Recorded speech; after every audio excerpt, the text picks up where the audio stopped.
Telugu YouTube ఛానల్లో మీ వ్యాపార ప్రకటనల కోసం 9154949554కి కాల్ చేయండి. ఆదివాసీ గిరిజన మహిళను అవమానించేలా ఆరోపణలు చేసిన వారి చేత ఎలా క్షమాపణలు చెప్పించాలో తనకు తెలుసన్నారు వైఎస్ఆర్ కాంగ్రెస్ ఎంపీ విజయసాయిరెడ్డి. టీడీపీ నేతలు వారి అనుకూల మీడియాలు అత్యంత అసభ్యకరంగా ఓ ఆదివాసీ మహిళ ప్రతిష్ట దెబ్బతీసేలా వ్యవహరించాయని ఆయన మండిపడుతున్నారు. త్వరలోనే తాను కులమతాలకు అతీతంగా తటస్థంగా ఉండే మీడియాను ప్రారంభించబోతున్నట్లు ఆయన ప్రకటించారు.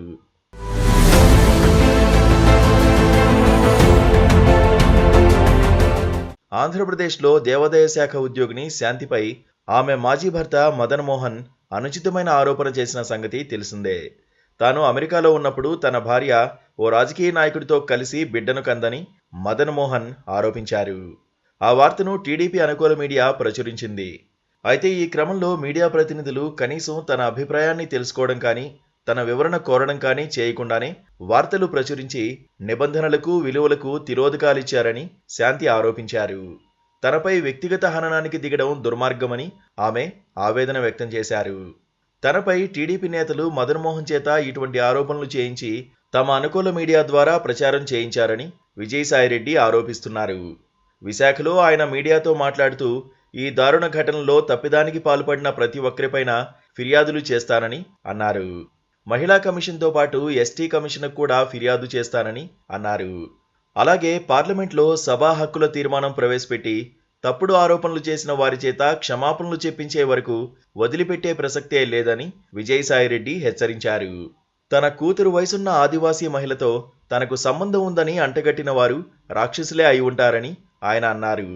తనకు 2013లో మదన్ మోహన్తో వివాహం అయిందని, అయితే అతని వేధింపులు భరించలేక 2016లో అతనితో విడిపోయి మరో వ్యక్తిని పెళ్లాడానని శాంతి వివరించారు. అమెరికాలో ఉంటున్న మదన్ మోహన్ తనపై దారుణమైన ఆరోపణలు చేయడమే కాకుండా డబ్బుల కోసం బ్లాక్మెయిల్ చేస్తున్నాడని శాంతి ఆరోపించారు. నిందితుడైన మదన్ మోహన్కు ఏపీ ప్రభుత్వం కూడా మద్దతుగా ఉన్నట్లుందని ఆమె ఆరోపించారు. తనను అన్యాయంగా సస్పెండ్ చేయడాన్ని ఆమె తప్పుపట్టారు.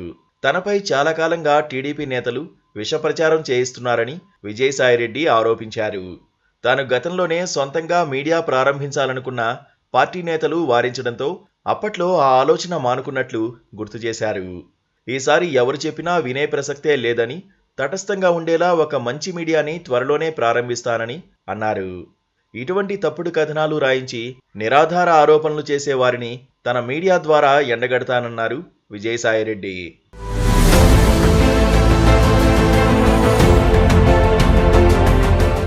Please